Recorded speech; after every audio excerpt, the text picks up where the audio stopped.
went to like look at the outline because I did it yesterday. I went to look at it today before we started, and I was just like, I can't fucking look at this. Like, It's fucking terrible. We'll talk about it.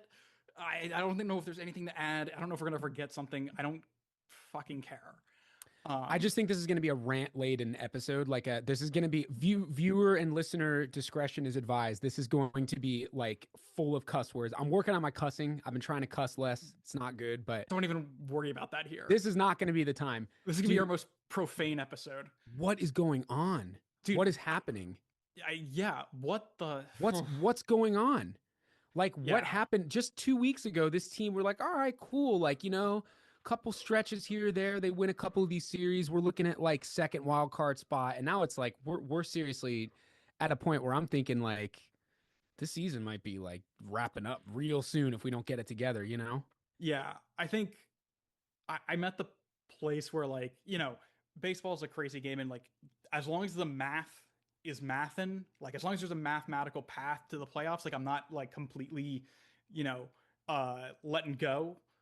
Sure. That said, fuck. Like, I mean, like, it's hard not to look at this team and be like, this is not. I don't even know how this becomes a playoff caliber team. Well, this is the thing. So we've talked about this already. I know. Hey, everybody. By the way, how's it going? Yeah, welcome back to Not From Boston. We're having a bad fucking time. We'll talk about everything. It's been a very bad. We didn't do last week because Bennett was traveling and I was super busy. But we are. You were sick, bro. Yeah. Oh yeah, that's just. It's super busy. I had the worst flu. Like, why is there reverb? There we go. There was a weird noise coming out of my microphone. I had this crazy flu. Natasha had it too. Dude, we were like out for 10 plus days. Like, I was like sleeping all day, crazy ass mucus. Like, I had fever, chills. I went to the doctor. I had like a 101 fever. And I was like, okay, so I have COVID or something. He's like, nah, it's not COVID. It's not strep. I was like, what is this? And he goes, I don't know. So dude, doctors keep telling you that. It's fucking crazy. I went everyone who doesn't know, I went to the hospital last year in December, and Bennett came to visit me in the hospital, and I was there. I was really sick. I had like chest pain, all this crazy stuff, and I thought it was like a COVID rebound and all this stuff. And the doctor literally was like, yeah, I don't know. Like, sucks. Yeah. Like, I was like, what the? Give me an answer, man. But yeah, so we're okay now, but we were seriously like Natasha never gets sick, and she was out cold. Like, that's crazy. I've never seen her get sick like that. Yeah, she's so fun. She's so good about like she's on top of her health. Yeah, she's like taking vitamins and eats well, but she's got those Serbian genes too. They never get sick, but she was wiped out worse than me. So, but anyway, and obviously you were traveling east, and we missed quite a lot. This is just a serious, frustrating period. I cannot believe the conversation that we ended our last. I went back and listened to the end of the last episode when we were talking before the interview, where we left it versus where we are now. It's like it could not have gone worse. It was like this was a team that we've been teetering on at 500 for a while. Mm-hmm. And it was just like, okay, we just need these things to go right to kind of push us in the right direction. And those things, not only did they not go right, they went wrong. And then a couple other things went wrong with it. Like, it just, losing Alex Bregman for one thing. It's like so bad. It couldn't be worse.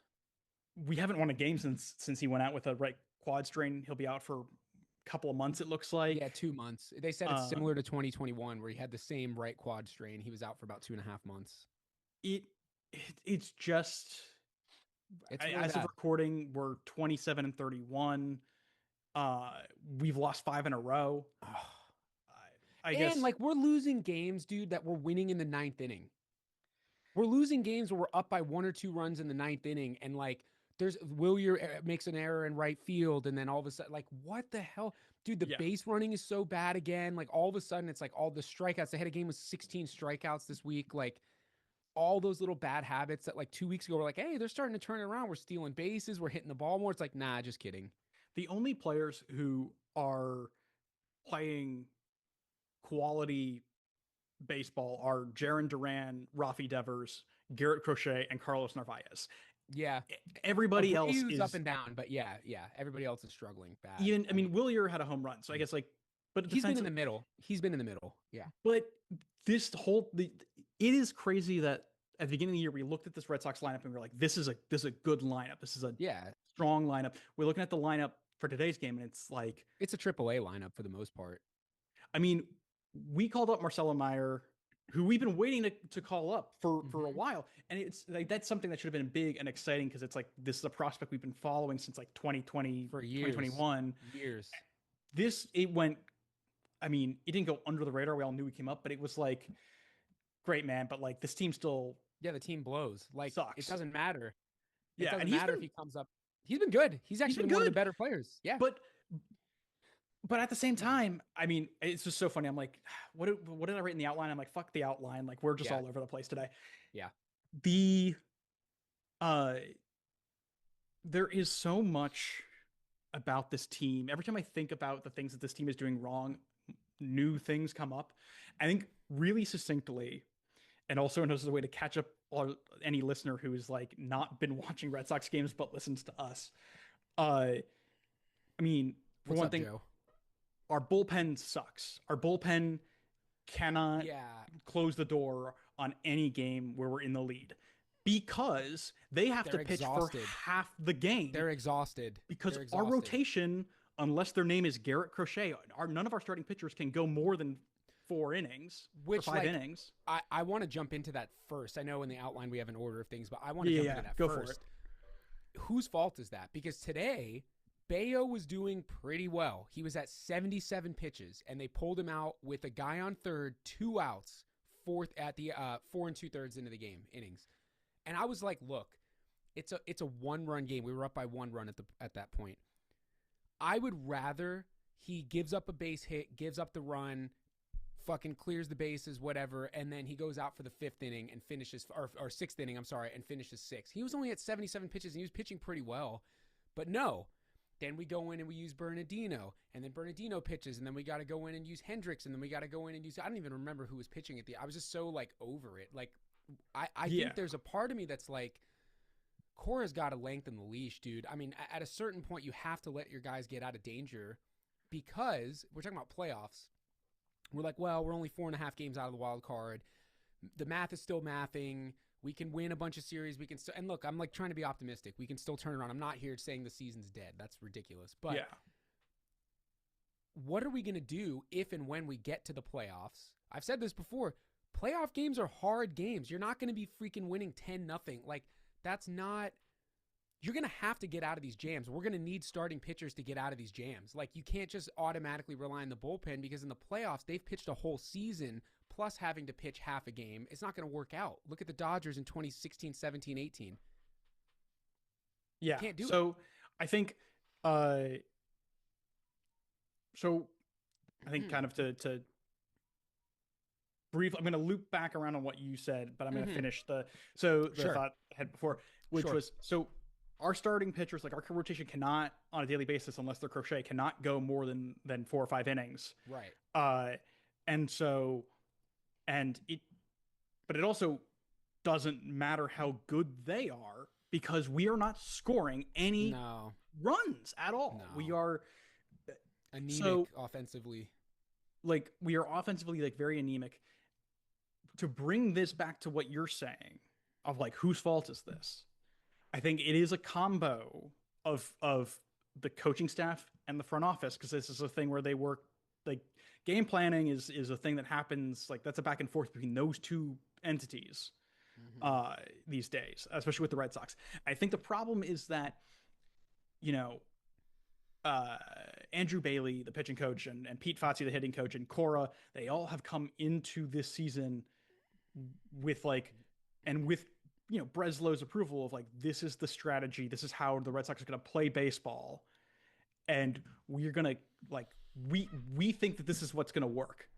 Yeah. And we aren't going to change the strategy. We aren't going to adapt at a game to game basis because this was the strategy. Like, we are locked in on okay, this starting pitcher he's getting to the batting order for the 3rd time. He's seeing batters for the 3rd time. That's bad. Pull him. Doesn't matter if we're in the 4th inning. Doesn't matter if he's thrown 80 pitches. Yeah. We're going to pull him. We're going to bring in the bullpen. Even if the day before you used every single guy in your bullpen. It is. Yeah. They are not developing. They're not good at being at playing games on the fly. and or adapting to what's happening in front of them. They're like, this is the plan. This was the plan when we started this game, and we're going to stick to this plan until the game ends. Yeah, well, you don't win baseball games on plans. It just doesn't work. Like, yeah, and to your point, more often than not, playoff games are close games. They're one-run games. This team sucks at one-run games. We've lost like almost every one. Bro, we're like 6-15, I think. That's 6 insane. and 14. Our extra inning, how many games have we won in extra innings? We've had a couple walk-offs, but like, I don't know how many we've won in extras. We probably won like 3 out of like 9 attempts. I mean, it's insane. Like, it's like all of a sudden, as soon as that ghost runner goes on second, everyone forgets how to hit. And we'll get into this at some point. You know how I feel about crapping all over players. I don't believe on shitting on players. I don't think it's a good idea. But like, it seems to me that every time we have a big moment in extra innings, it ends up being Trevor Story hitting. And I'm like, no. It's Trevor Story or it's Connor Wong. Like, why? Why can't it be like Devers or like we don't have Bregman. Where's Narvaez as the leadoff hitter? But it's because those guys all get hits and the back end of our lineup doesn't hit. Yeah, I think Trevor Story would admit that Trevor Story sucks right now. Dude, he's really scuttling bad. But I mean, it's like, and we'll talk more about that. But I don't think Trevor Story might be sucking right now, but it is not his fault that he is in the lineup every day. No, hitting cleanup. Definitely not. Definitely not. It is. I mean, truly, whether it doesn't matter whether we want to be competitive and make the playoffs. It doesn't matter if we're punting on this season. It makes zero sense to have an offense floundering this bad and not call up Roman Anthony. It's crazy. Like, just. And while letting someone like Trevor Story hit, it's only hurting the team. There's nothing good about this. Did you see, like, he literally hit a freaking piss missile in the minors the other day, like 116 off the bat? Like, that's the definition of a piss missile. That's crazy. It's like, what I mean, it's a stupid worry, but I'm worried that he's gonna be great. He's gonna have his prime down in Worcester. Yeah. I mean, like, we just bring him up. Like, at this point, too, like, Cedon had a good game today, but, like, he's not hitting. Cedon's not hitting. Cedon's not hitting at all. Like, he was 3 for 4 today, 3 for 5 today, but, like, yeah, he's hovering around like a 600 OPS with like a 220 batting average. Him and Trevor Story are hitting the same. Like, shake it up, bro. Put Duran in center and stick Roman Anthony out and left. Like, just it's time to shake it up because we lost Bregman and he's not coming back until late July, August. I mean, yeah. The only silver lining with that, I hate to say it, he's probably going to not opt out now because he's missed so much time. I think people will think it's a risk, you know? Yeah, or he might be like, wow, you guys suck without me. I'm out of here. Suck at running a baseball team. Yeah.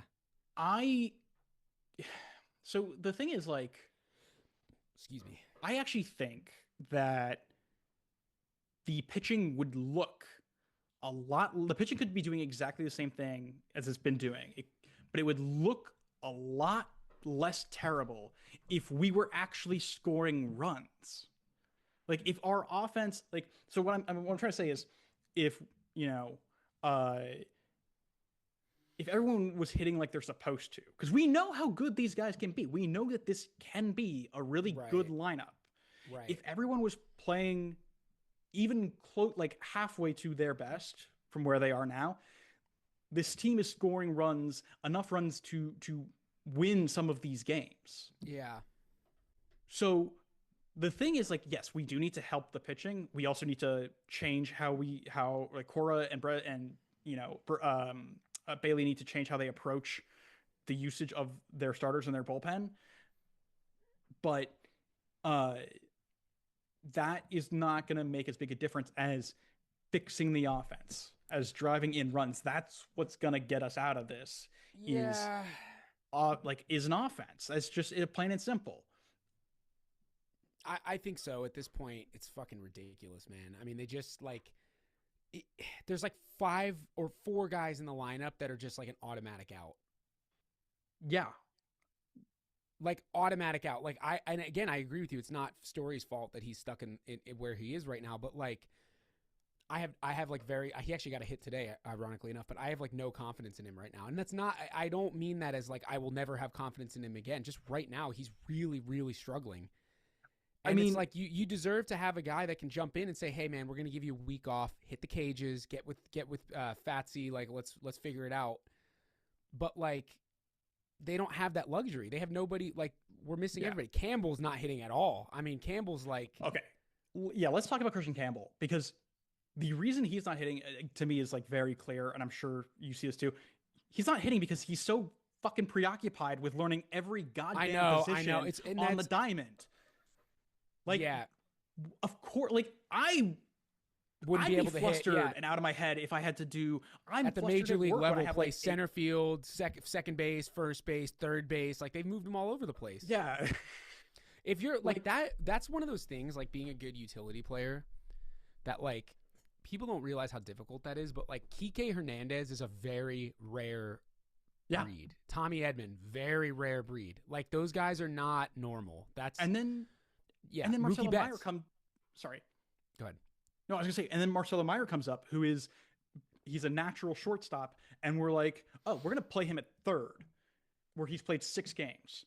We're gonna maybe play him at second, where he's played like 5 games. Mm-hmm. How are these guys supposed to develop, find their footing, grow as big leaguers, as the future of this organization, if you can't give them like consistency and steadiness to do those things? You're giving them fucking whiplash, moving them around to all these different positions that they're not as comfortable with. So let me ask you this. Devers to third, immediately Cora was like, that's off the table. Is that because you think the team doesn't want him going back to third, or is that because they think it'll fire him up and make him fucking mad again? And like, I think it's a combination of things. I think some of it is we don't want another news cycle of Devers being pissed off at us. Right. I think a part of it is he's actually a much better hitter as a DH so far. Like, he's killing it. He's on pace to hit, I think, like 35 home runs, 37 home runs, 145 RBI. Dog, talk about piss missiles. He's hitting rockets off the bat. So I'm like, he's actually doing really well in this position, and it's like, why upset that? Yeah. At the same time, it's like we don't really have another third baseman. Yeah, because I'm like, dude, this Nick Sogard, thing, he's cool. I like Nick Sogard a lot. He's had a couple nice hits, and actually Toro's been hitting pretty well. But like, that cannot be. But that can't be serious.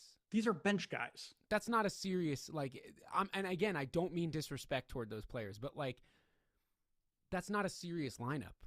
You can't have Meyer, Campbell, Story, who's struggling, Toro, and Sogard, and have Connor Wong as your first bat off the bench and expect us to look at that and say like, yeah, that's Sogard has actually been swinging it pretty well. He's a great bench bat. I would love to have him pinch hit in the 7th inning or the 8th inning, or Toro. Like, man, we need someone who can, Toro's a switch hitter. We need someone who can come in from both sides. I think Sogard's also a switch hitter, right? Sogard, they're both. That's great. That's awesome. Have those guys. Like, those are great bench players to have. That's the Dave Roberts, Orlando Cabrera, 2004. Like, those are the guys that add that extra little piece that does get you a championship, but they can't be starters. They're not starters. Not on this team. I mean, but they are. We don't have anybody else. So I don't know what we do. I don't.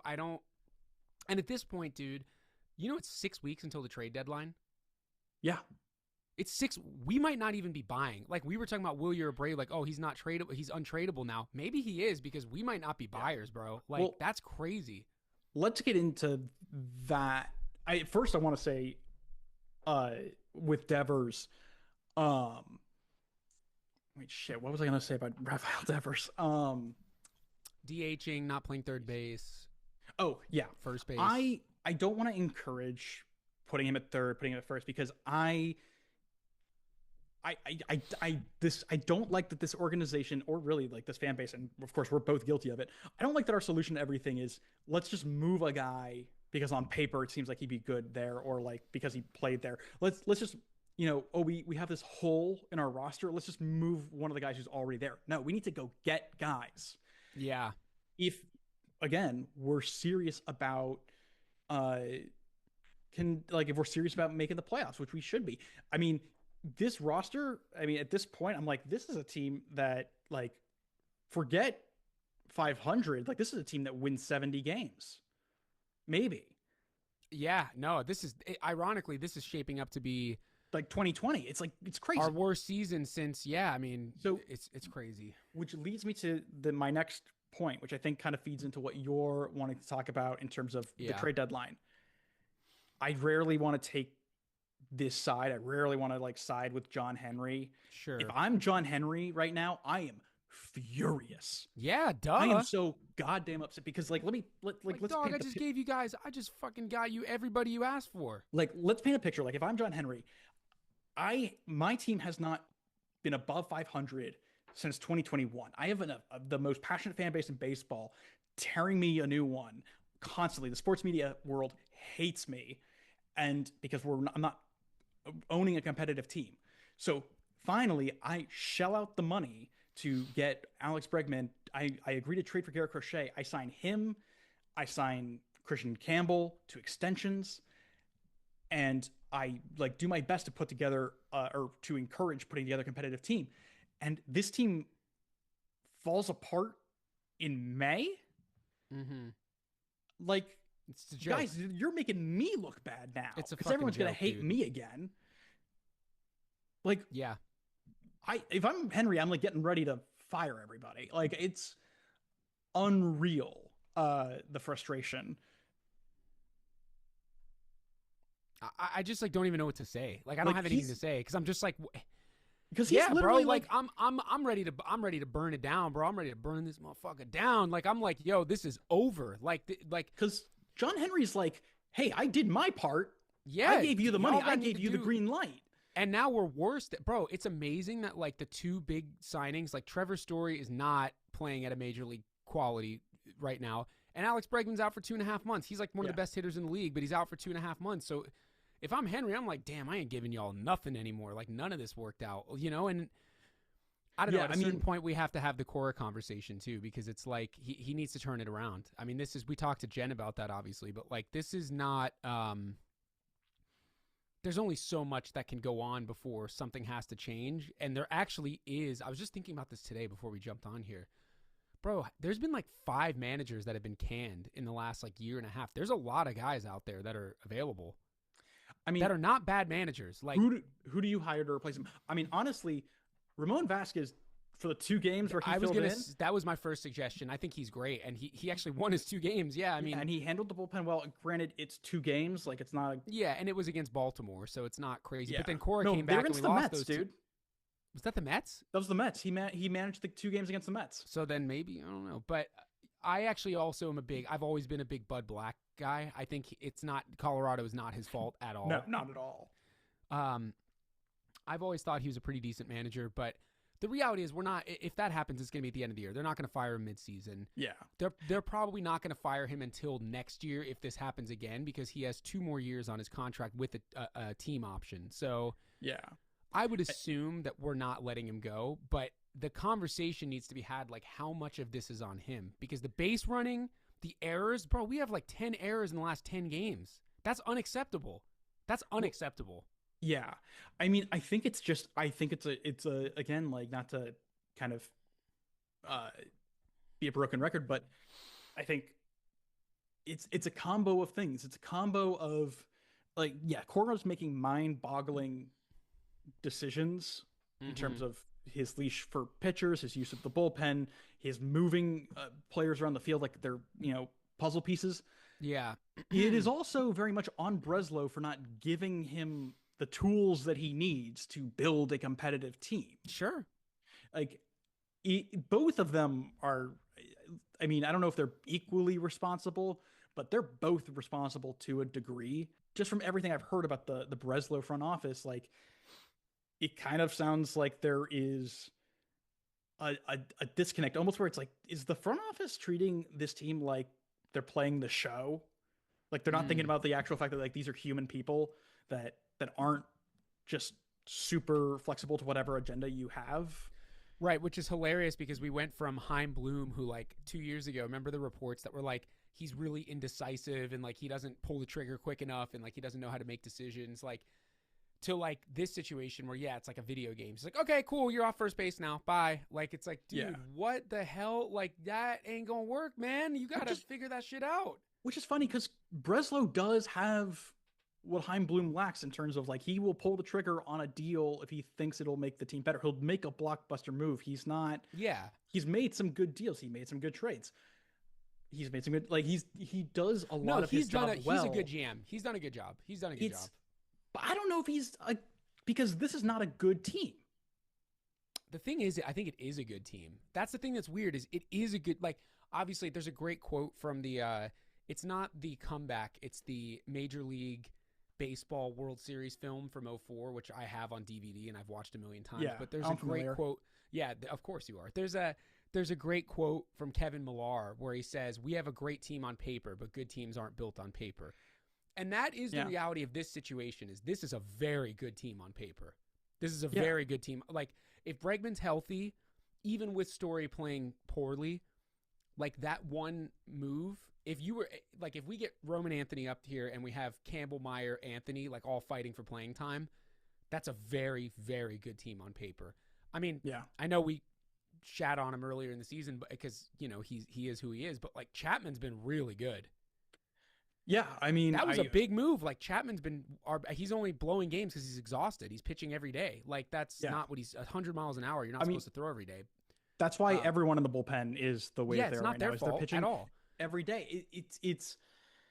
But that's what I mean. Like this is a very good team individually. Like the guys we had. This is a team that you would put together on like Diamond Dynasty in the show, and you'd be like, damn, I'm about to smoke fools. Like, but they're not. There's something in the nucleus of the team. I don't know if it's a lack of leadership. I don't know what it is, but like watching Cedon today round second base, not even look at the third base coach. I don't know if you were watching the game, but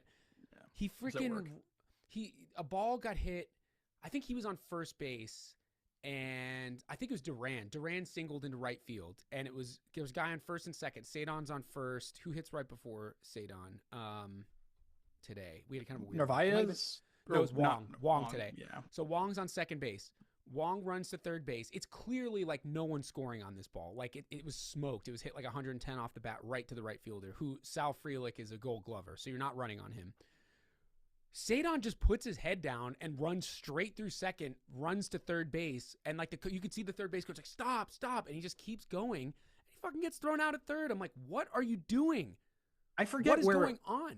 I forget where it was. Like, I forget what the instance was in the game, but Cedon did something the other day, and they cut to Cora, and Cora was flabbergasted. Yeah, bro, that's what I'm saying. That's like I don't know whose fault it is, but something is going on. I think Rafaela, and initially there was a report a couple of weeks ago that the Red Sox were unhappy with Rafaela because he swings at the first pitch. Swings at the first pitch, and initially, like the assistant hitting coach responded. I saw this. Like, yeah, I saw. And I was like, I was like, well, that's kind of bullshit. He's warming up anyway, and like this seems vague. I'm like, Cedon Rafaela, I think to me has issues following instructions. Yeah, has issues sticking with the game plan. He's just really thinking about like he's not thinking beyond, I think, himself. That's an assumption. I might be wrong about that, but that's how he's looks. Always guilty of this shit. Like, dude, I couldn't believe what I was watching. It's like, bro, we had 1 out, bases loaded. Like, you just ran us out of the inning, man. Yeah. You have Devers coming up with the bases loaded. What the fuck are you doing? Like, put your head up and look at the freaking coach. Like, stop being a jackass. Yeah. I think it's a combo of, like, of players trying too hard to turn this around. Like, yeah, they're like, I'm going to do this. I have to, like, put the team on my back. Yeah. Yeah, I have to win, or, putting too much pressure on themselves and working too hard to win games, which is a funny thing to say. It's a combo of like Cora having, I think, poor leadership and or not really being able to adapt as things happen. Yeah. And it's Breslow's fault for also not building a roster with greater depth or treating this situation with greater urgency. Mm-hmm. Yeah. I mean, like what they're doing to Roman Anthony in terms of like they're clearly manipulating his service time. Of course. Oh, duh. Yeah. For those of you who don't like really know what service time is, like they're holding Roman Anthony in AAA so that when they call him up here, he doesn't accrue enough service time to get to count toward like a whole year, so that they can have like basically 7 years of Roman Anthony instead of 6. Also, that's what happens if Roman Anthony gets called up tomorrow, it plays like a superstar. and he gets first or second place in Rookie of the Year voting, he automatically receives a year of service time. And the Red Sox, it seems, don't want that to happen because then they only have the normal 6 years instead of their like 7, instead of the manufactured 7th year of service time. That's such bullshit. They should not be allowed to do that shit. Like, what is that? That's what they're doing. I mean, I think they're like, oh, do we want to waste like his, do we want to call him up now when this team is like sucking? And it's like, yeah, this is exactly when you call him up. Because I genuinely think that this Red Sox team, like based on what we saw in spring training, like this is a team that really loved to be around each other, really bonded, really clicked. The big three were super popular with the new guys. Yeah, they were. And since the season started, they've been kind of a family, like separated, and they need to get back together, I think, to like let that vibe kind of restore itself. It sounds really stupid, but like that's how baseball is. No, I mean it is, dude. It is. Like if you guys are all, if you're on any team and you're all pumped up to be with each other and stuff, you're gonna win games. Yeah, you're definitely gonna win games, dude. The thing is, like, I'd also just rather watch the big three cook and have a good time and lose fucking 90 games. Does Cedon sit? Is that what the move is? I think they're not putting Anthony at first, and they're not DHing him. They've already said that. No, Cedon sits. The Red Sox need for offense outweighs the Gold Glove. Correct. Yeah. I think we have to have a serious conversation. I mean, benching Story is like the bare minimum of what we should be talking about. I think DFAing him, designating him for assignment, which is basically releasing him, that's a serious conversation we should be having. It just sounds crazy. You know, in the month of May, his OPS is under 300. I'm not making that up. That's again, like, I hate to say it, but that's actually unacceptable. Like, he's a 10-year veteran. Yeah, he is having a shockingly abysmal season, even though he started off so hot. That's the thing. He had like 5 homers in the first 4 weeks. I was like, yo, Trevor Story's cooking, bro. Let's go, Baseball's crazy like that. But so weird. And it's like, oh, but he could turn it around. Yes, he could. But let's not like have him in the starting lineup until he does, because that's only gonna hurt us. And it doesn't matter that he's making 25, it doesn't matter. The money doesn't matter anymore. It doesn't matter. This is what the team needs. I'd rather pay him the money to not play for this team, if we're being totally honest. We released Hanley Ramirez in 2018 for a batting line that was significantly better than what Trevor Story is giving us now.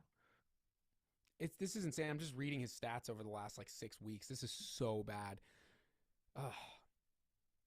I mean, he's hitting 217 with a 582. Bro, he has a 63. I'm not a big OPS plus guy, but he has a 63 OPS plus. That's crazy. And here's the thing. I don't actually think there's anyone in the minor league system who can play. I mean, Marcelo Meyer should move to short when Story's not there. That's just easy. In terms of third, in terms of second or first, the other infield spots, like we don't have a minor leaguer who I think is ready for that. I think Blaze Jordan is tearing up the ball in Double-A, but he needs to play Triple-A first. No, he has to play Triple-A. He's not going to be a Juan Soto. He's got to play Triple-A. To plug those holes, we need to make trades. We just if we're serious about being in October, which like we can still be. I think it's really important to remember where the Detroit Tigers were, even at the trade. They were sub 500 at the trade deadline. Yep. And they made they had 52. They were 52 and 57 at the trade deadline.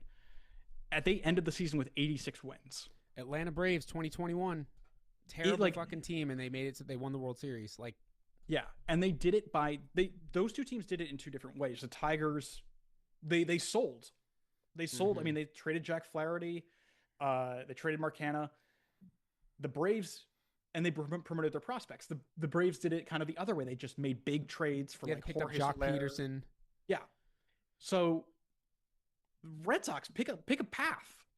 Yeah, anything's possible. I mean, the 2004 team was a 500 team until August. They were like a different 500 team. They were a 500 team, but they were always a couple of games over 500. They were never under 500 like this. Yeah, that's true. I just think 500 is 500, though. Like, it's still early enough where, like, a couple... I still stand by what he said. A good stretch of 2 weeks, you got to have 2 of them to get to the playoffs, and you got to have 3 of them to win a championship. And we're looking at, like, we're going to have 2 of them if we're going to get to the playoffs at this point. But this has been bad. And the irony, I know we have it in our outline here, the irony of this whole last 2 weeks is the team that we beat up on was the fucking Mets. How is that possible that, like, the Mets at the time were the best team in baseball? And we pounded on them. We made them look silly, bro. They were making stupid-ass errors at first base and shit. Like, we cracked them. And then we go to the Orioles and fuck around and get... I don't know. Sorry, this is a total... unrelated. We're both just wearing... Like, are we both wearing white T-shirts? I'm wearing a Prince shirt. It's okay, light. It's very light purple. Going back to your substantive point that I was running away from.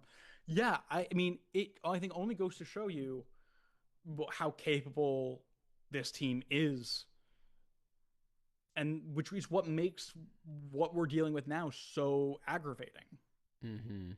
I think if this team was playing like this all season long, I'd be like, yeah, okay, well, whatever. We've lost 5 in a row. Like, who cares? But no, we know that this team can compete. We know that they can do it because most of them did it last year, and we are a better team than we were this year, and we've played better baseball.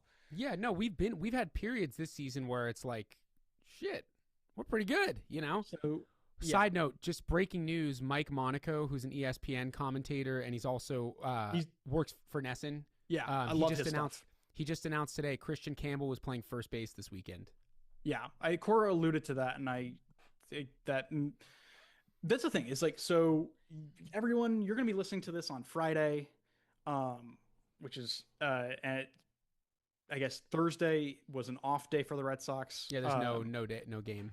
But I mean, I hope that we are recording this now, and on Thursday there's some breaking news that we have to like either re-record or just like we just didn't get. Like, Thursday should be a day where moves are made, where players come up or go down. It'd be a great time to bring Roman Anthony up. Yeah, you would think now's the time.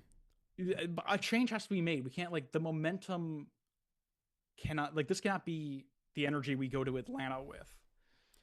No, Atlanta's a good ass team now too. They look good. Like, they've turned it around compared to where they started. I think they're a good team. I know the NL East is super good, but the Braves are 25-28. Really? Yeah.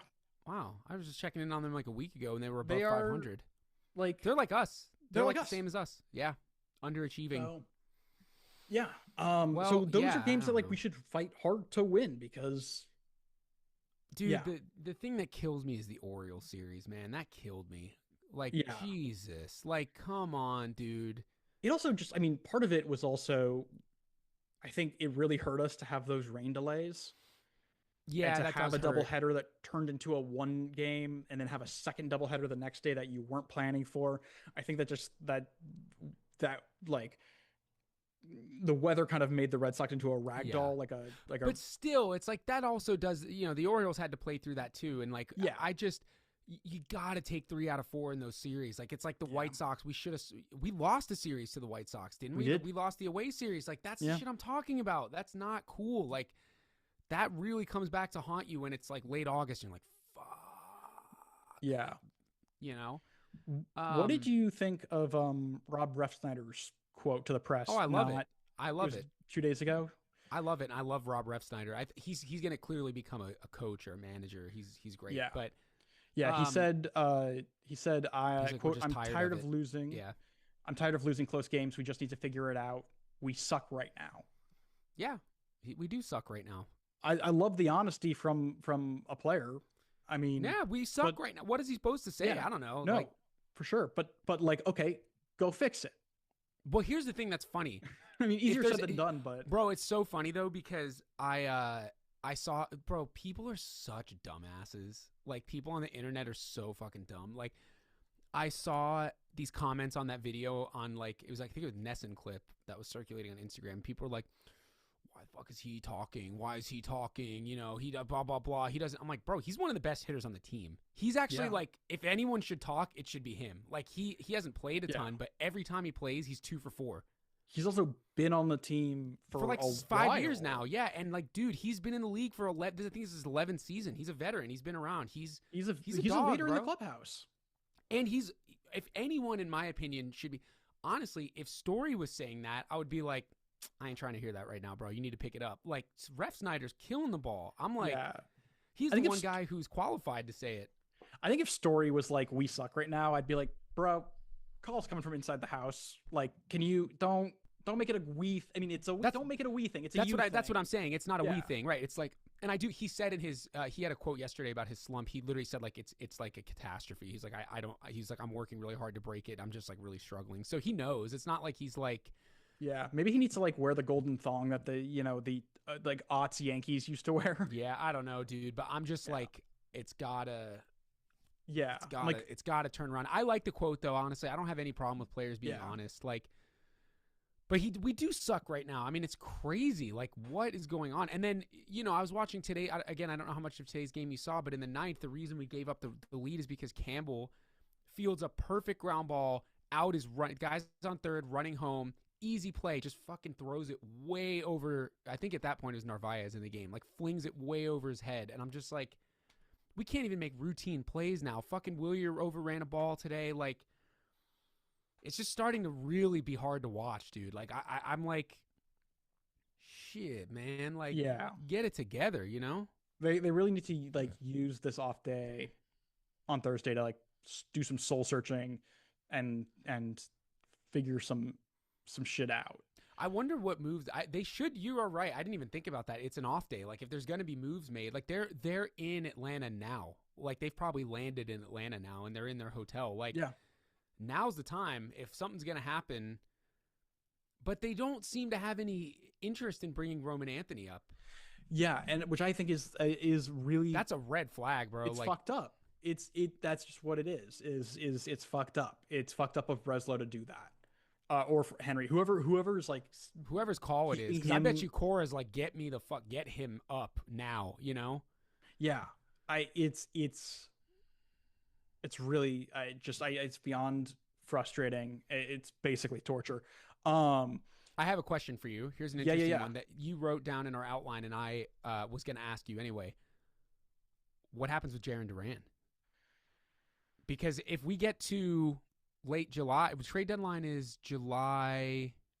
I can't remember the actual date of it. It's before the All-Star break, right? No, the All-Star break is first. Okay, so the All-Star break's in mid-July. I think this year's trade deadline is August 2nd.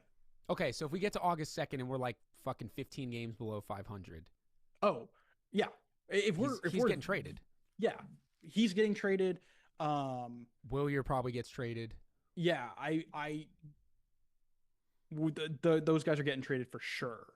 I still think, I think Duran is an important guy to this team. I think he's an important guy in the clubhouse. Yeah, I agree. He's, despite being in the league for only about 5 years, he is like a veteran in the context of this Red Sox team that is young as hell. But that said, I think there's value in moving him because it opens the door for Anthony. If we insist on having Rafael play center, which I don't think is the right move, but whatever. The right move, yeah. But also, like, if Duran continues to play well, like he is, if he continues to do what he did last year and really heat up, we could get a nice return for that. I mean, the Padres are looking for a left fielder. Yeah. If I'm Craig Breslow, I'm like, that actually is like, hey, AJ Preller, like, let's stay in touch. Let's circle back at the end of July because you have a good farm system and I have a left fielder. Yeah. I just think it's like sad that we're even having this conversation, but it is something that I've thought about. Like, holy shit, he might end up getting traded. I'll also say this. Duran is not long for the Boston Red Sox. Like, he is not going to stay in this uniform long. He has a 2-year deal. Yeah.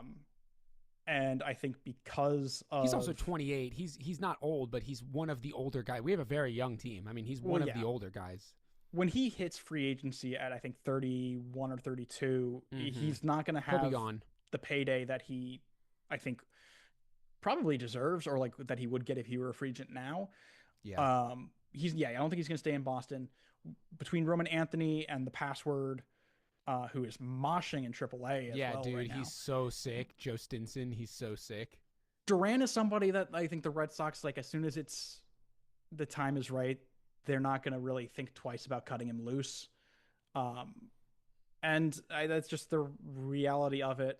I think that's, Jarren Duran is not going to be a career Boston Red Sox. And I think it's a matter of when and not if he leaves. Yeah. So I guess he would be first on the block. It's just, I think he'd go. I think, so here's the thing. I think he'd go. I think Chapman would get traded if we are doing poorly. What's Chapman's contract? 1 year? 1 year. Oh, yeah. He's gone then. Yeah. He's gone. Justin Wilson. Well, I don't know if Wilson has like that much value because he's 37. Well, Chapman's 38. But I think Chapman and Duran are like the two that I'm like, those guys are gone if we're playing like this through June and July. Here's what I'm saying. We get to July. We suck. We just fucking throw the bathwater out and we go get Paul Skeens. Just fucking... Just trade give Roman them whoever the fuck they want. Give them Roman Anthony. Give them fucking Marcelo Meyer. Just be like, okay, cool, whatever. Here, who do you want?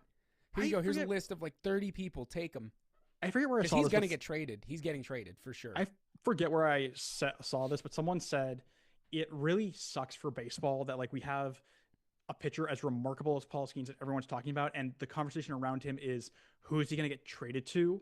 Not, oh, this is the ace of the Pittsburgh Pirates for the next 15 years. Yeah, no, there's no fucking way he's staying with them. Versus in like football where it's like, okay, that quarterback's your quarterback for like, for the most part. Yeah.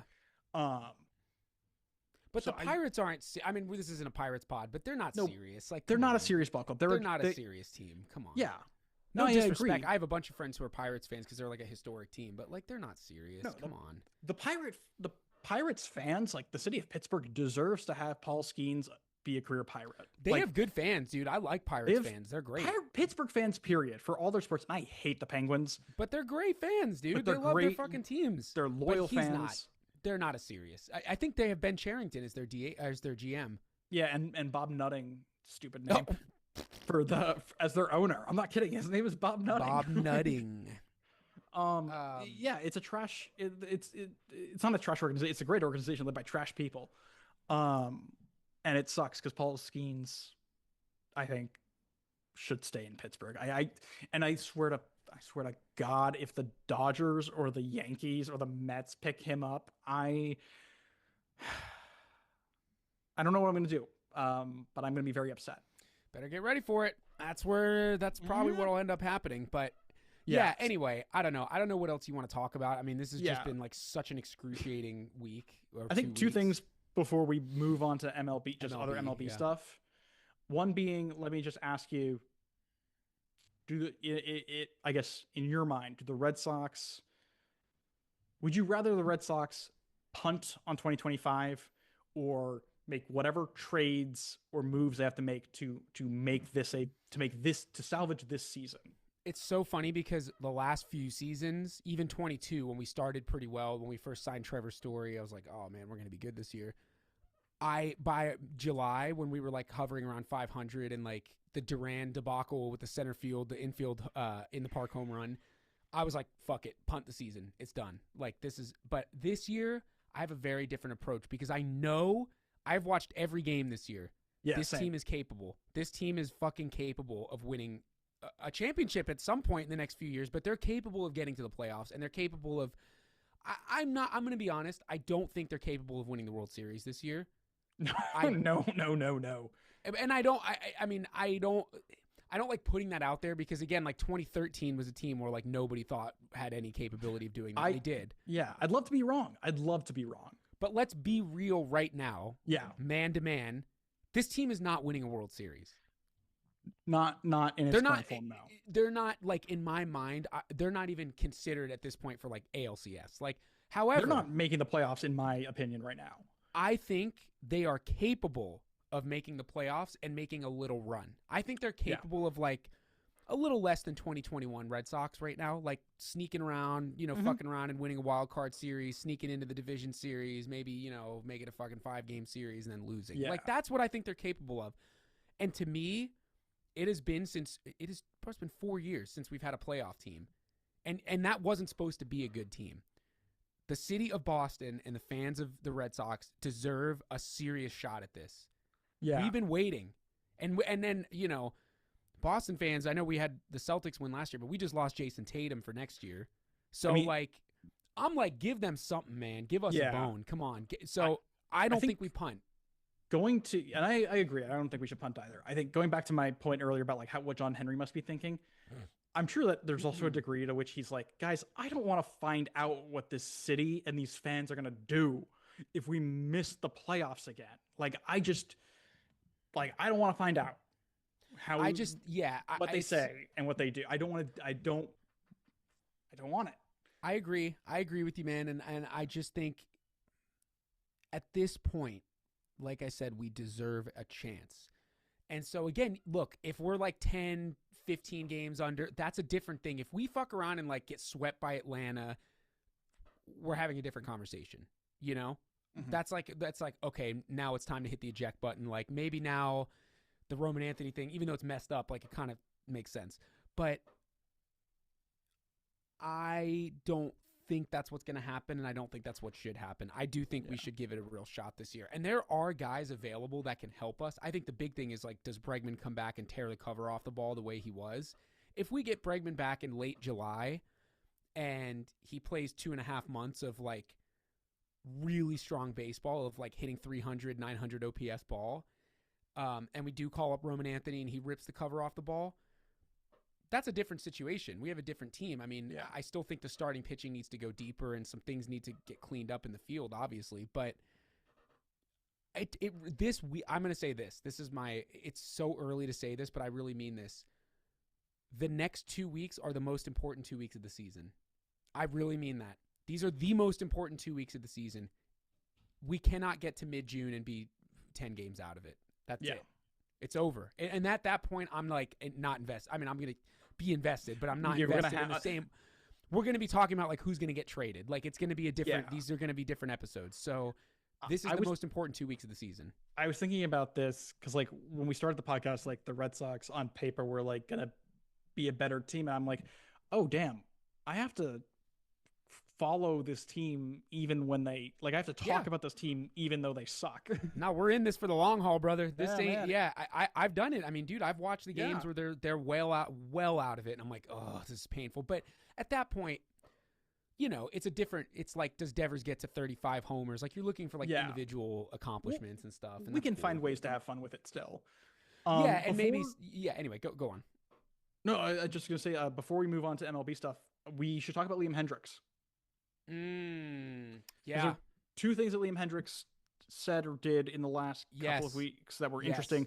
One was that he gave a quote complaining about his usage. In the bullpen. The other, his Instagram post about the death threats he was getting toward him and his family, which we've seen a lot of this season for players in baseball and in other sports. So here's the thing about that. I was just talking to one of my friends about this recently. I have a problem with gambling, with like sports betting. And I don't mean I have a problem like I gamble a lot. I have bet on sports for sure. Like I've enjoyed it. I'm not like every game. I don't throw down money every game. Like I've done it like a few times. Like I'll bet on the Super Bowl or something and like put $20. Like I'm not like a crazy like, oh, if I'm throwing down $100. Yeah. My issue with sports gambling, I do think it should be legal. Consenting adults want what that's fine. I don't think you can make it illegal. However, my issue with it ethically and morally is this is what it creates. Unfortunately, a lot of these fans who are, and there's a reason we're seeing an uptick in it in all sports, soccer. I mean, bro, there's like the soccer shit's crazy, but we're seeing a huge uptick in it in all sports because more people are gambling. It's more available with apps. It's legal in most places now. When people make a bet on a player or a team and that player fucks up and costs the team the game or their stats or whatever it is, their line, Liam Hendricks to give up 2 runs and he gives up 3. A lot of these people are betting absurd amounts of money that they should not be betting, that they're not able to bet. And they're like, and I know, I've been around people like this, and it's a problem. They're like, oh, hell yeah, bro, I'm about to make a huge bag. I'm about to fucking win, $5,000, whatever. I put $500 on the Red Sox, and Hendricks is coming. Oh, fuck, he blew it. I hate you. Like, it turns into that because they just lost money that they don't have. Yeah. I actually think this is a direct, we'll say correlation, but it's directly correlated with the uptick in sports betting. And again, I'm not saying it should be illegal. I've done it before. I've enjoyed sports betting. I've gone to Vegas and put down plenty of bets and had a good time. But like little $10 bets here that are nothing crazy. Like when you're betting thousands of dollars that you don't have, and this is what happens, like that's when the death threats come in, because you're viewing this player as like, you just fucked up my life. Like I owe $500 because of you. And it's like, well, no, you owe $500 because you placed a shitty bet, That's just my 2 cents on it. Obviously, the other side of this is the the death threats is like unacceptable. Like if you call yourself a fan of sports and you behave that way, you need to really look in the mirror and you need to reevaluate a lot of things, because you should not be ever threatening anybody at all, period, let alone someone that you claim to be a fan of. That's just so disgusting. And these were Red Sox fans. Like that's gross. What is wrong with you? Yeah. Like I couldn't have said it better myself. Yeah, guys, he's throwing a fucking cork ball wrapped in leather. Like, really? And we're yarn gonna threaten him like for your entertainment, and like that's what you're gonna like. Stupid. It's and his kids and his wife. Like that's crazy. You if you do that, when I see people in the stand doing that, I yell at them. Like I'm like, yo, like knock it off. Stop acting like a child. It's awful. Mm-hmm. It's awful. Kind of separating that from his other quote, what did you think of his quote about usage? I was kind of pissed at him for that. I was too. Look, he hasn't been that good. And I love Liam Hendricks. I'm a big fan. Like, obviously, we talked about it with Jen. Like, my wife is Australian, and I've always rooted for him because of that. And I think his story's amazing. He's a fighter. He's a grinder. I've always been a huge fan. But, like, you can't complain about usage when you're out there blowing leads. Like, it's not a good look. It's like if Story were coming out and being like, they should be hitting me clean up. I don't know. That's why I'm not hitting well. Big bro, shut up. Like, you're hitting like crap. So, like, what are you talking about? Yeah. I don't know. What do you think? That's just my opinion. I feel kind of similarly. Like, I think it's like, dude, you're not really like, again, you're kind of a veteran at this point. Like, you should know, like, not to, I mean, you've earned the right to say stuff to the media, but like, I don't think that was appropriate, especially when you are having a difficult season. I understand his point about like, maybe it's like, if he was used more, he'd pitch better. Like, I do understand that is the case for some pitchers. Like, it takes them time to kind of build up. But that's an if. And it's just like, hey man, I understand your frustration, like, because you wanna pitch. Obviously, I get that. I respect that. But look, right now, we're trying to hold the season together.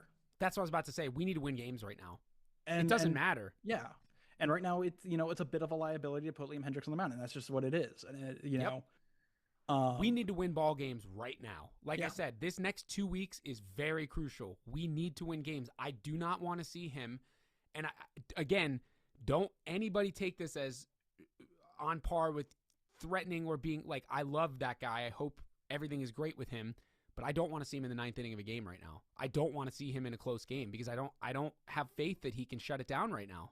Yeah, I think, I mean, really, I do think that it's not crazy to say, like, listen, this is contingent, of course, on the Red Sox scoring runs, which is a big if, but it's like, yeah, let's save Liam Hendricks for when we have a lead where we can afford to lose a run or two.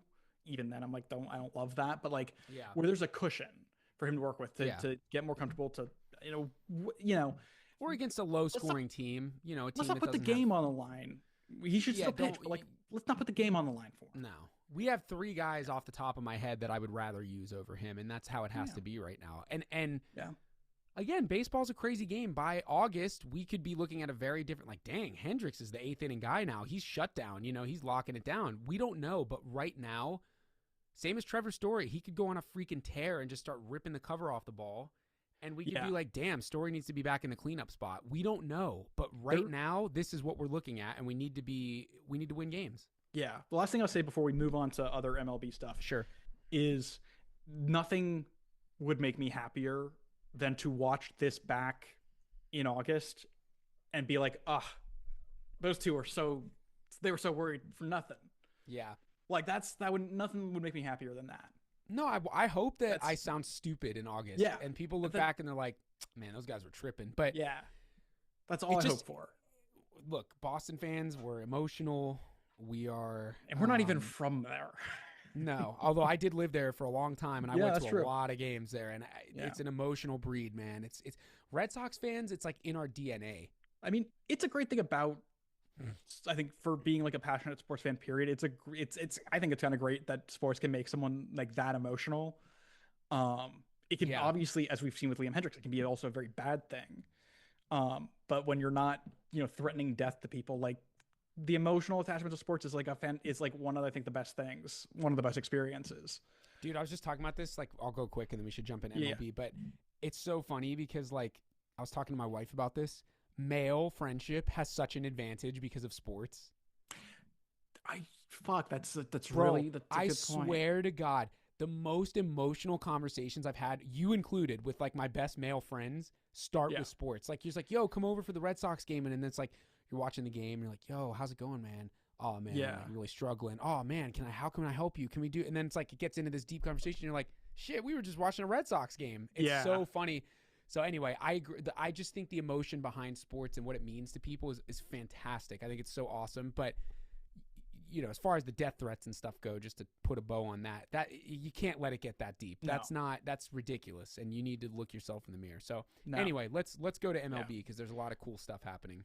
Okay, yeah. So in the midst of the Red Sox having the time that we've been having, I missed that the Rays all of a sudden are in second place. Bro, they're cooking. I think they're like what? They've won 7 out of their last 10. Yeah, 7 out of 10. Crazy. I mean, that's literally all I have to say about that is that's nuts. That's the team that I least expected to be good. Yeah. Something that was not in this outline, but I do want to mention is Trevor May, former relief pitcher. Yeah. Is obviously on YouTube. I love his YouTube channel. Yeah. He just put out a new video about how the strike zone has shrunk. This is something that The Athletic had reported on, I think, like a month ago, but his breakdown of it was like fantastic. Huh. Basically, MLB and the umpires like agreed to shrink the strike zone to make the buffer zone smaller. The buffer zone being the space around the strike zone, for the in the wake of like ABS coming. They didn't tell the players.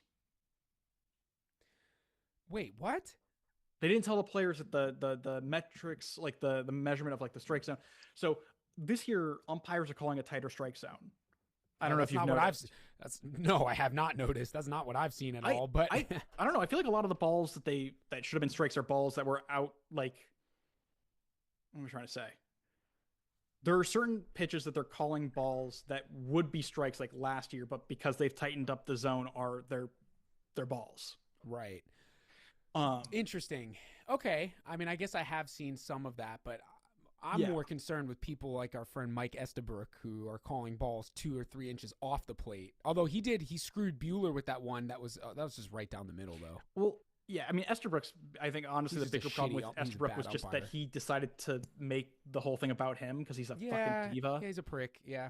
But yeah, no, I mean, Trevor May backs this up with both the article and just with other data and visuals to kind of help explain the strike zone's gotten smaller, or umpires were treating it as smaller and the players didn't know.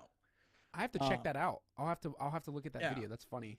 It's crazy, and it is like, MLB, stop doing this weird, like, stop doing shit behind closed doors. Like, stop being all cloak and dagger and secretive. The Red Sox do it too. It's like, guys, just don't. You look like an asshole. Yeah, I mean, that's kind of a baseball problem often. I feel like they're always operating behind the shadows. Like, Yeah. There's all this weird stuff that comes out. You know, I don't know. Can't stand it. Yeah, that's not cool. I'll have to look at that. That's very interesting. I do like his YouTube channel. Yeah. What else? The A's have fallen back to earth. Yeah, They're in last place. They were on a 10-game skid. I think they've won a couple games since then, but the A's and the Angels, both teams that everyone's like, "Uh-oh, watch out." Like they skidded. I will say, shouts out to Joey, our old roommate. Joey's the man. He's a big A's fan. I do have a lot of faith that team can be good. Oh, yeah. I mean, I think they have good players. They're not quite like us, but there's a similarity in terms they're of young. They have a lot of guys that have come up through their system. They've got they picked up Severino, who's not bad. Yeah. Like he's, he can still twirl it. So I'm okay with, I don't think they were ever going to be in contention this year, but I do like that team. I think in the next 4 years, we're going to see them be competitive. I don't love their stadium, but no, me neither. I don't think they like it either. I was talking to Joey about it, and he was like, "Yeah, I finally went to the stadium." I was like, "How was it?" And he's like, "I didn't like it." Like, yeah, no, of course not. Yeah. What else? Oh, let's talk about this is a good thing. Let's talk about Tariq Skubal, who on Sunday threw a complete game shutout. Yeah, he's such a tank. 2 hits, 13 Ks, no walks. That guy's so special. What a beast. He's so special. Yeah. Damn, the Tigers are so lucky, bro. They're so special. It's really, I think, like, he just throws absolutely filthy stuff. I think he's better than Skeens. Like, he's sick. I mean, that's a pitching duel that I would love to see. Yeah. Love to see. Yeah, I hope that the Tigers, like, keep him for longer. I mean, that's kind of a long ways off, but yeah, it's always really great to kind of, I mean, it would have been cooler if like I were a Tigers fan and I was watching the game live, but like going back and watching the highlights, it's like this guy is carving up the strike zone and really like just missing bats with like this absurd changeup. I mean, and also then he's throwing absolute gas too. Like he's hitting 102 in the 9th. Bro, he's so nice. Yeah, he's so sick. It's great. I mean, I keep thinking like Crochet is like a legitimate Cy Young candidate, but then I'm like, nah, like, Skubal's not really. Skubal. Yeah, there's not really a chance. I mean, I do obviously like, I know that baseball's trying to get more like gear itself more toward offense, and I like that, and I kind of agree with that, and I like seeing hitters hit well. When a complete game like shutout is just the coolest thing to see. Obviously, like a perfect game or a no-hitter is cooler, but like even like a complete game, like even if he gives up hits, a complete game shutout is like, that's just a wild thing to see a guy do. So sick. That's a great stat. That's like doubles for pitching to me. You know what I mean? Like when a player has like 50 doubles in a season, I'm like, yo, you're a stud. And like people don't really pay attention to that. Like they're like, oh yeah, that's pretty good. I'm like, no, that's like really good. That's the same as like guys who throw complete game shutouts, because it's not a no-hitter. So it's not glitzy and fancy. But I'm like, dude, remember Josh Beckett's no-hitter in the playoffs in 07? I don't think it was a no-hitter. I think it was not a no-hitter. I'm sorry, shutout. He threw it was like a 2-hit shutout against Cleveland. No, it was against Anaheim. Anaheim. Okay, that's right. That was the first game of the series. Yeah, that was against Anaheim. Yeah. And like that was one of those things where like no one really talks about it anymore. It was so epic. That was a freaking gutsy performance, dude. That was amazing. Yeah. Like I remember being like, this is the coolest thing I've ever seen. That's crazy, but it's not a no-hitter. So it's the same as like, oh, double. Well, that's not a home run, but that's still anyway, sick. Yeah. I mean, Skubal's a tank. I got a weird one for you. Wait, hang on. Go ahead. Because or actually, no, go ahead, because I'm still looking this up. How bad has Sandy Alcantara been? 8.6 ERA. He was looking like he's going to be the biggest trade piece of the season, and he's not. I mean, he's not throwing it at all. He's not even going to get traded this year. Yeah. I don't even want him. Like, I can't believe I'm saying that, but like, I think he's throwing like, let me see what his stats. I think some teams actually are still in on him because they see him as having an off year. But he's coming back from an injury, so like I think people are a little concerned. He won the Cy Young in 2022. Like he's a stud. I think that this is a fluke season. I would not. I mean, I think the return on Sandy Alcantara should not be high. Like the it won't Marlins be should as not. high as it won't be as high as it would have been for sure. Yeah, I mean, if I were the Marlins, I'd even be like, hey, like, is it worth not trading him until he's good again? That's what I read an interesting article about how like he's not even considered a trade piece anymore this year because like what are they going to get for him? Yeah, there's no point. Like, don't trade him this year. Wait until he's good again. Yeah, but I just think that's very interesting. We're talking about Skubal, and I think it was one of the early. Oh no, Skeens. But I remember the first game of the season was Skeens versus Alcantara, which is funny because it's Pirates versus Marlins. It's like, yeah, who cares really? Like, that's just like, sorry, my camera's wobbling. That's like such a boring game, except it's Skeens versus Alcantara, and Alcantara's has been terrible. So anyway, I just found that interesting. So the thing I wanted to look up was like, because I feel like complete game shutouts are kind of are like rarer than we think. And so I went and I looked up. I picked a random pitcher off the top of my head. How many complete games do you think Justin Verlander has thrown? And how many do you think in his of them in his career? Yeah, and how many do you think were shutouts? How many complete games and how many of them were shutouts? I think, oh man, when was Verlander's debut? 06 or 05? 05. Did he win Rookie of the Year? Yeah, in 06. So he only pitched 11 innings in 05. Yeah, damn, he's so nasty. Oh my gosh, that's super hard. Fuck. I'm gonna go maybe lower than I initially would have. I'm gonna say 10 complete games. I'm gonna say only 2 of them are shutouts. Wow, you actually did I get it right? No, you're under. I mean, you're under by a lot. 26 complete games. That's unreal, bro. That's a crazy stat. That's 9 shutouts. Damn. He has a no-hitter, right? Or maybe he doesn't. I actually don't think he. No, wait. I think he does. I feel like he has 1 with Detroit. I think he threw a no-hitter. He has 3. Damn. Yeah, in 07, 2011, and 2019. Yeah, 07 is the one I remember. 2 of them were against the Blue Jays. Oh, yeah, he did have one in 2019 with Houston. Yeah. I forgot about that. Yeah, it's also funny to think that, like, I mean, I thought, like, I'm like, Verlander's like 40, like, how like good can he be? And then in 2022, he wins the fucking Cy Young Award. Crazy. I'm looking at this now. Yeah, his ass is nasty. Yeah, I mean, bro, that's a crazy stat though. Complete games are such a sick stat, like especially for newer age pitchers. You know, back in the 50s and 60s, like those guys were throwing they were throwing innings every 4 days. Like, yeah. Actually, I'm wondering now how many Pedro's thrown. I'm going to guess high then. I'm going to guess like in the 30s, 35, 36. I'm going to guess 34. 34 is my favorite number, so 34. 46. What the hell? Pedro has 46 complete games? Yeah. How many complete game shutouts do you think, though? He has a lot. I'm sure he has a lot. 25. 17. But still. Wow. Okay, that's a lot, still a lot. That's a great stat. Shutouts are a great stat. They just don't have. I mean, you know, the sad thing about baseball right now is like we're not going to see anybody get 300 wins again. Like we might not see 3,000 strikeouts anytime soon. Like these guys, they don't get work the same way they used to. It's too bad. Yeah, which is a shame because I mean that's what was entertaining.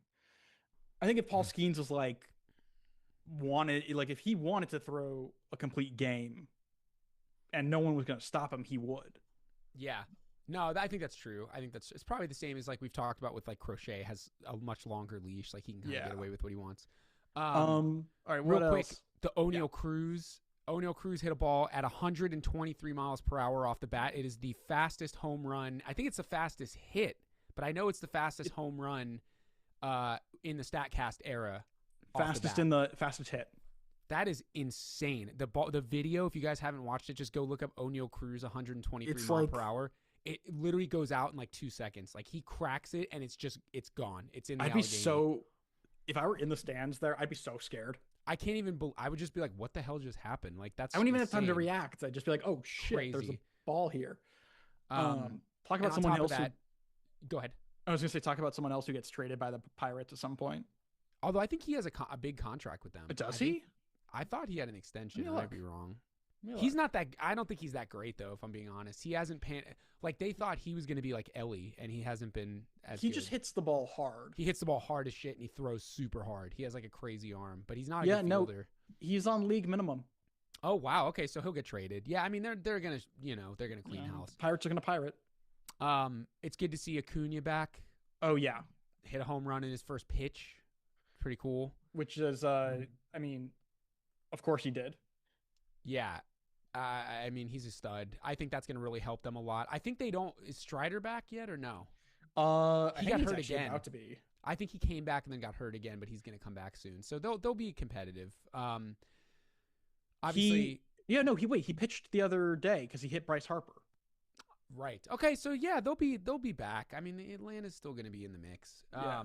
Bryce Harper actually might be out for a minute because I don't know if you saw that hit by pitch, but it was. I didn't. It was right on the elbow, like right here. Ooh, and you got to wear elbow guards, man. I need to get a pad for my elbow. It's like you don't want to get hit. It's not good. Harper had to leave the game. It was bad. That's tough. That's real tough. Let's see what else. So we were talking about sports betting earlier. So Aaron Judge is currently hitting, I think, 395. Yeah. And some bettors are starting to think that he'll hit 400. Yeah, which I actually would be so goddamn furious of a Yankee. It's not going to happen. It's not going to happen. Yeah, he's going to hit like 340. It's not going to happen. So, but still, listen to this. Let's see. BetMGM. This is from The Athletic. BetMGM first posted a betting market on whether Judge would hit 400 back on May 2nd, with the opening odds at plus 25,000. Those odds now sit at plus 15,000. So it's like bet $100 to win $15,000. Right. One MGM better put $2,000 on Judge to hit 400 for back when it was priced at plus 170 or plus whatever. It was at a number where he could win up to $350,000. It's a good bet. I mean, he'll come close. I think he'll hit like 350, but he's not going to hit 400. I really do think that's never going to happen. And the reason is like, these guys are really good at making adjustments in the offseason. Like, he probably has watched a lot of film. He knows how he's going to get pitched. And also, these pitchers are really good at making adjustments in the middle of the season. So when he starts playing the same teams over and over again, he's not going to see the same stuff that he's been seeing. Yeah. I just think it's kind of going back to what you were saying about Hendricks. It's like, I worry about how people are going to respond when he doesn't do it. Yeah, someone will cuss him out and someone will say that, he cost them this and that. And it's crazy. But that's an unrealistic thing to bet. Yeah. And honestly, look, obviously he's a Yankee, and I would be like, oh my God, they're gonna like rub this in our face forever. But I like Aaron Judge, dude. I really like him. He seems like a great guy. I like watching him play. I still laugh at the fact that he dropped that fly ball in center last year. But like, bro, like if I'm being honest with you, I copy his batting stance in my league because he's such a good hitter. He's got a great swing. He's got the best swing in the league. Be stupid to pretend he doesn't. I also just I think it's one of those stats that we think is unbeatable. And it's like, hey, if we're actually going to talk about like someone breaking Ted Williams's record, like that is such a cool historic thing. Please don't ruin it with your fucking bets. Yeah, I know. I just want to for the baseball moment. I just want wagers, guys. This is history. Like be an adult. Be cool about it. But I will say, just like as a Red Sox fan, I do have an immense amount of respect for Aaron Judge. I was cheering for him to hit the 62nd home run. Like I was totally stoked for him. I think, he seems like a great guy, and he represents the U.S. in the World Baseball Classic. Like I can always get behind cheering for Aaron Judge in a non-Red Sox-Yankees contest. I hope he succeeds. I obviously kind of am like, I hope he doesn't get 400 because I want some hypothetical Red Sox player to get it someday. But or just he's nobody a stud, gets man. It. Yeah. But he's a stud.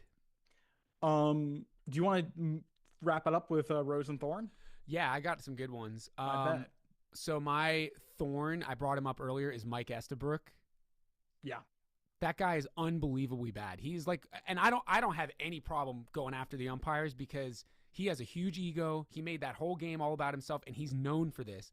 Did you know that he is the worst, literally in the league, now that Angel Hernandez is gone? He is the lowest rated ball and strike umpire. He averages an 86% accuracy rate. That's unacceptable.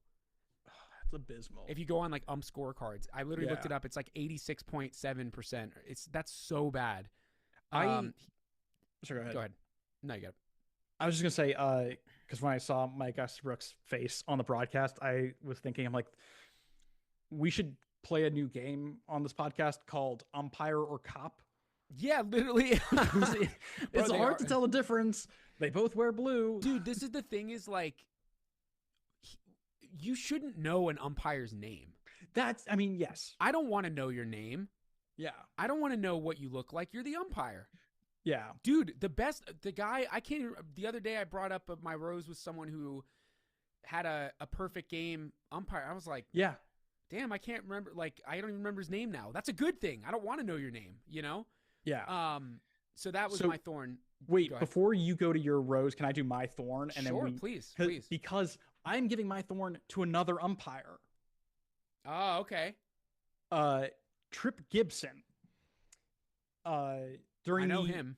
Mets-Dodgers game, I believe on Friday, I was watching it actually here in this room with my uncle. There was a runner, I forget who, Brett Beatty was on third. It was the Mets-Dodgers. Beatty was on third, and batter, I forget who it was, hits a fly ball to right field. Teoscar Hernandez catches the ball, throws home. Perfect throw from Teoscar. Catcher Will Smith tags Beatty, and it's clearly out. Except Trip Gibson over at third says, no, obstruction. I saw this. Obstruction. He's safe. That was Go weird. to the replay. Because Max Muncy moved into Beatty's line of sight of ridiculous. Right field. Ridiculous. My uncle and I were sitting there. My uncle just goes like, "That's total bullshit." Yeah. Like, Beatty can move to see where it just. I saw that. That was ridiculous. Yeah. I don't even care if it's technically a rule. It was just dumb, and it felt like a hall monitor behavior and. Hall monitor behavior. Yeah, literally. It's like, I noticed you were walking at 5 miles an hour faster than. Yeah, it's like, shut up. Mr. Principal, Britt Beatty was running in the hallway.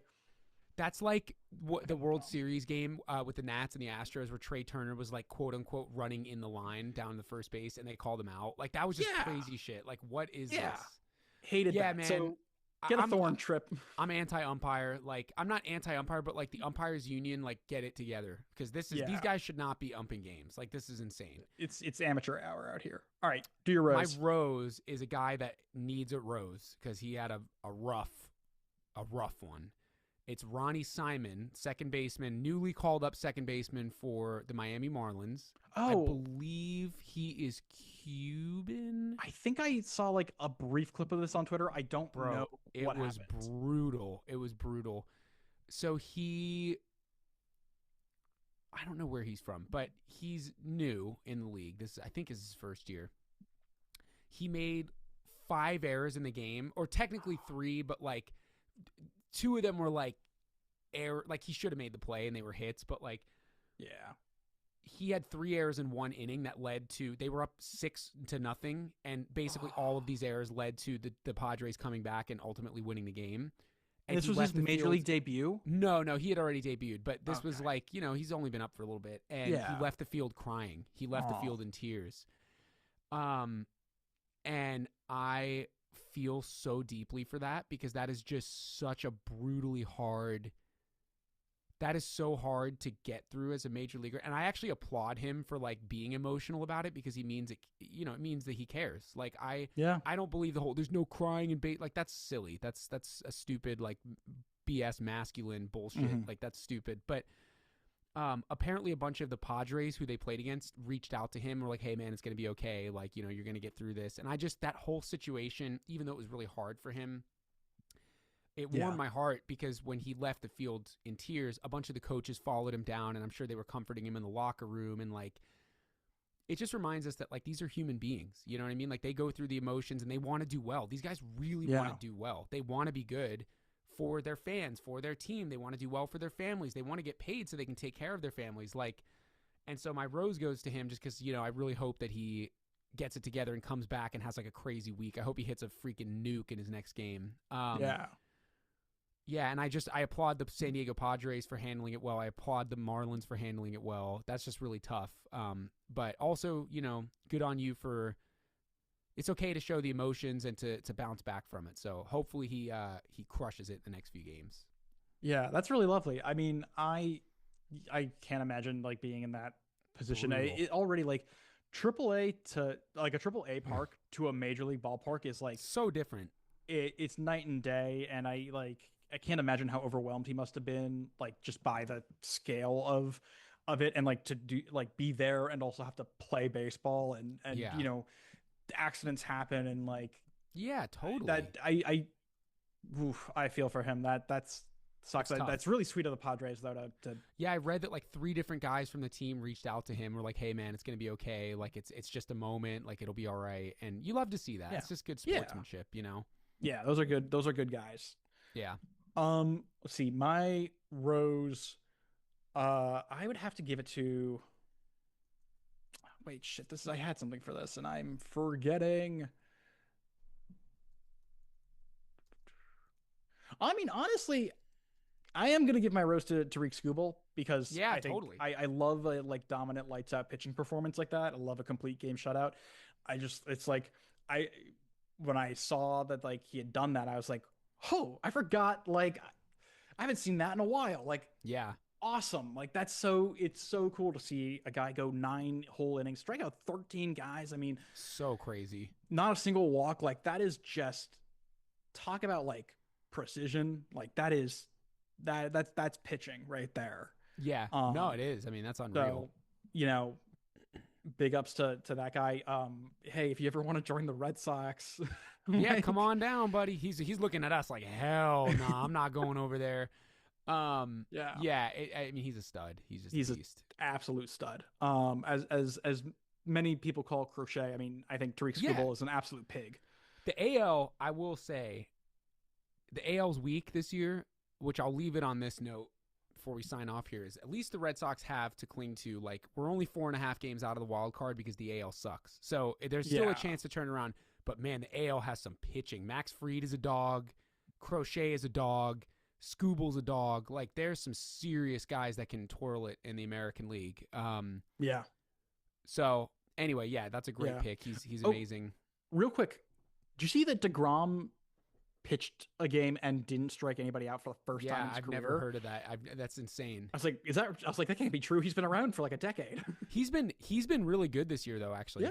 He's been back to, pretty close to his old self. But that's pretty unusual. I almost can't believe. Well, I think part of his approach coming back has been like for the sake of his elbow has been, I'm going to strike out less guys. Yeah, I think that's probably right. But I like how everyone's like, oh, he's mortal. He didn't strike anybody out, and he still went 6 innings with 2 earned runs. Like, he's still shoved. Like he's still a beast. Strikeouts are cool, but like, you know what's also cool? Not allowing any runs. Yeah, he's a tank, dude. He's been. I mean, this is his 12th year. He's gonna be one of those weird Hall of Fame guys who like didn't play for very long. Yeah, I mean, I don't think he'll get in. He won't be first ballot, I don't think, which is unfortunate because. Yeah, but he'll get in. Yeah. Verlander will be first ballot. That's for Verlander better be unanimous. Quite honestly. Yeah, he's unanimous. That's crazy. More people should get in unanimously. It's like crazy that's stupid. Only become a thing recently. Is Rivera the only one? Yeah, because Ichiro didn't get, which was also stupid. Come on, that's ridiculous. Like, who's and Jeter also didn't get in unanimously. Stupid. That's just like some idiot trying to like be smarter than everybody else. Ugh, God, that's so dumb. That's what we're supposed to be doing. Yeah. All right, guys. As always, Spotify, Apple Podcasts, YouTube. Subscribe to the Substack. Please like and write a review on any of the podcasting platforms that you listen to, because that actually does help us out a lot. And it does. We'll see you next week. Pray for the Red Sox, bro. We need help. Red Sox. We need help. Cool. Yeah. Hey, God, we haven't talked in a while, but can you help me with the Red Sox? Yeah, I talk to God all the time, and I'm still like, yo, man, what's up with the Red Sox? Anyway, all right. Thanks, guys. Peace.